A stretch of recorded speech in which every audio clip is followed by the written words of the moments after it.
Hi everyone, my name is Fenil Doshi and today I'll be talking about organizational motifs of objects that emerge in topographic projections of deep neural networks. It's an empirical observation that the spatial organization of tuning properties across the visual system is not random, but it's exquisitely systematic. From the microscale orientation pinwheels embedded in V1 to the large-scale retinotopic organization in the early visual cortex, and then to the mesoscale clusters of phase-selective cells in the fusiform gyrus and the large-scale divisions between animate or inanimate preferences in the occipitotemporal cortex. And the question that arises is, why do we see such a systematic spatial organization?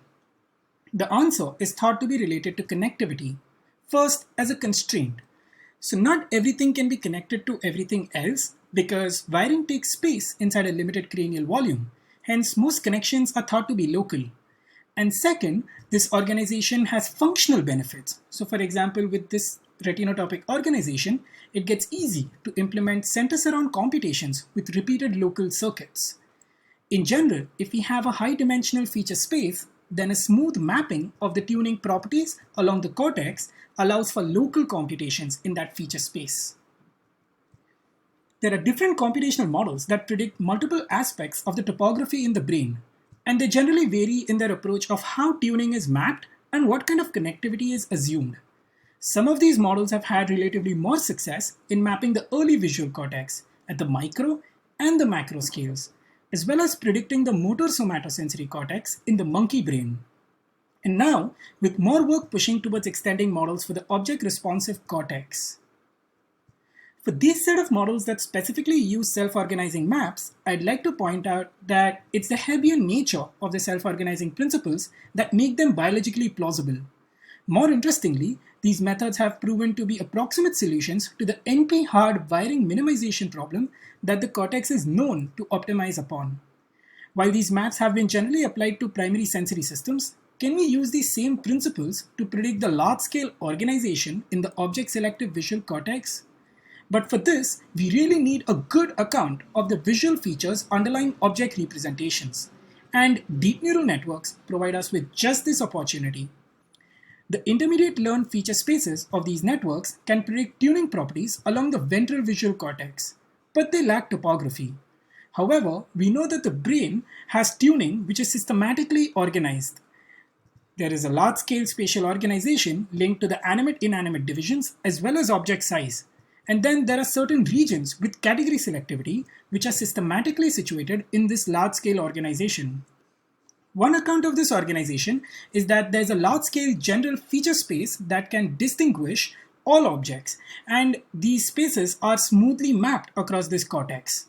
On this account, the face and place-selective regions are actually facets of this integrated feature space. Now, deep neural networks trained to do many-way object categorization are a good test of this hypothesis because they don't really have specialized mechanisms or neural resources set aside for learning particular categories like faces or places per se. So in the present work, we first ask if we can smoothly map these integrated feature spaces of a deep neural network using self-organizing maps. And if so, do any brain-like topographic signatures emerge? To get a quick intuition to what these self-organizing maps do, they take and input a high-dimensional feature space and return a 2D grid of units, each with a tuning somewhere in that space. So each SOM has this high-dimensional tuning curve.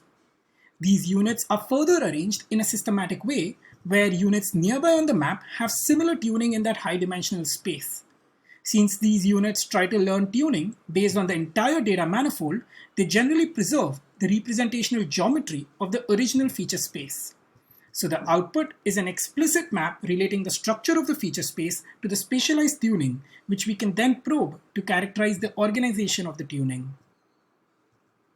To smoothly map a deepnet feature space, we first start with a small representative sample of 400 ImageNet images, randomly sampled from the validation set, and a pre-trained AlexNet. For now, we'll be focusing on the FC6 layer, which is the first fully connected layer before the ReLU operation.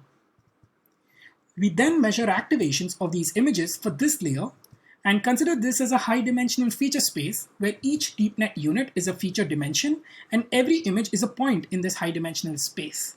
Next, we'll use an SOM to spatialize this feature space onto a two-dimensional map of tuning, which is the simulated cortex. The first step of this approach involves finding the principal components in this feature space and initializing the SOM units evenly along these principal components. The aspect ratio of this map is determined by the eigenvalues of the principal components. We then iteratively map images into this feature space and adjust the tuning of each SOM unit to be closer and closer to the input images until the SOM hugs the data manifold. We use approximately 50,000 images from the ImageNet to train the SOM in this way. So once trained, we have a simulated cortex with each unit on this cortex tuned somewhere in that high-dimensional feature space, and in a way wherein nearby regions of the feature space are nearby on the cortex. As a result, we get a two-dimensional smooth embedding of the feature space. To visualize this training paradigm on the high-dimensional FC6 space, we project the deepnet features of those 400 images and the SOM tunings on the top three principal components of the deepnet features. We find that the SOM is able to learn a smooth mapping of this input representational space, while at the same time retaining the structure of the feature manifold with a correspondence of approximately 0.7. Interestingly, this map can also give us insights into the shape of the local neighborhood within the data manifold. The next step is to get cortical responses on this simulated cortex for new images. For this, we can simply compute how the deepnet features of a specific image drive the tuning for all the SOM units, thus giving us a distribution of activations on the simulated cortex. We then use these simulated cortical activations to explore what sorts of features or what sorts of images do different spatial locations on this map prefer. Once we have smoothly mapped this integrated feature space, we move on to explore how object category distinctions are mapped along the simulated cortex.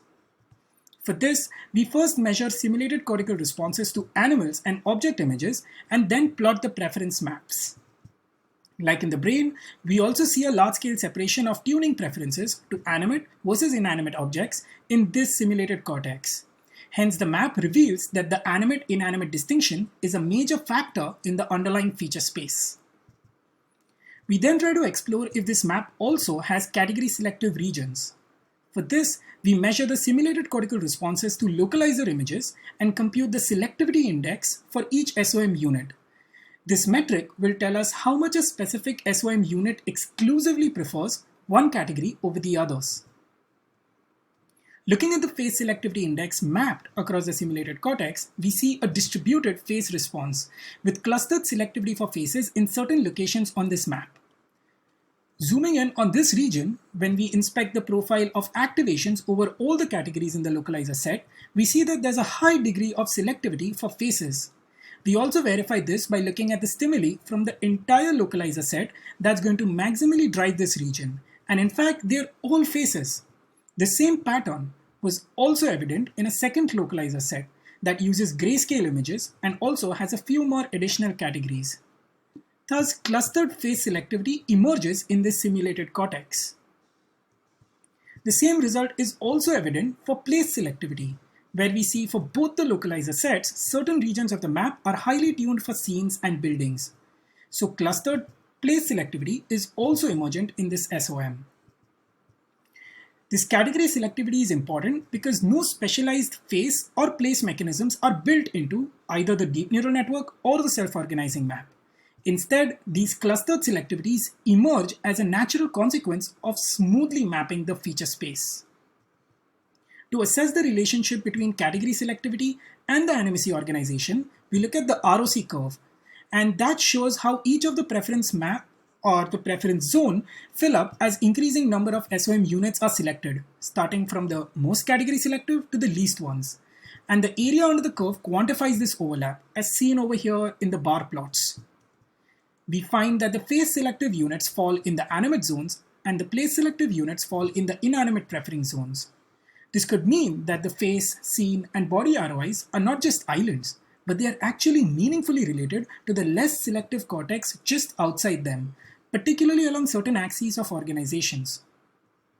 One interesting phenomena that we notice here is that this region, that is selective for places, ends up falling in a weakly animate zone. And we mainly observe this in place set 1, which contains images of naturalistic scenes. To explore why this might be happening, we again look at stimuli but from the ImageNet training set that maximally drive both these locations, ROI2 and ROI3. We see that ROI2 is generally driven by images of buildings and indoor scenes with few animals inside them, whereas the images that drive ROI3 are mainly outdoor scenes with animals. So what we think might be happening over here is since ImageNet itself has many images of animals in outdoor locations and fields, the deepnet and the SOM tuning is capturing this covariance. It's still an open question if this is just a bias of the image set or if we actually have separable brain regions for indoor and outdoor scenes, or maybe for scenes with and without animals. We also know that the brain has a tripartite organization. While we don't see a similar preference map for the FC6 layer, it emerges later in the ReLU 7 layer, with category selective regions falling within this large-scale tripartite organization. And what happens when we pass on text forms? These text forms are images which have the same mid-level visual information like their original counterpart images, but have different high-level content. And we see that these text forms activate the same organization that we get with the original images. To summarize all of this, in this work, we first developed an approach to smoothly map the integrated feature space of a deep neural network using self-organizing principles. And in doing so, we found an emergent large-scale organization by animacy with face and place selective clusters falling in the respective animate zones. We found an emergent tripartite organization in the later layers of the deep net with mid-level features activating these layers. So what does all this mean with respect to large-scale brain topographies? To study these brain organization, there's been a lot of focus on both the input connections, which extracts covariances based on retinotopy and early sensory experience, and output pressures that are linked to differences in long-range network connections that enforce behaviorally relevant covariances useful for tasks like interaction, navigation, and understanding the social world around us. But in this work, we argue that in addition to both these constraints, these internal self-organizing mechanisms could also be a key ingredient in understanding regionalization and the large-scale organization of an integrated population code. With that, I'd like to thank you.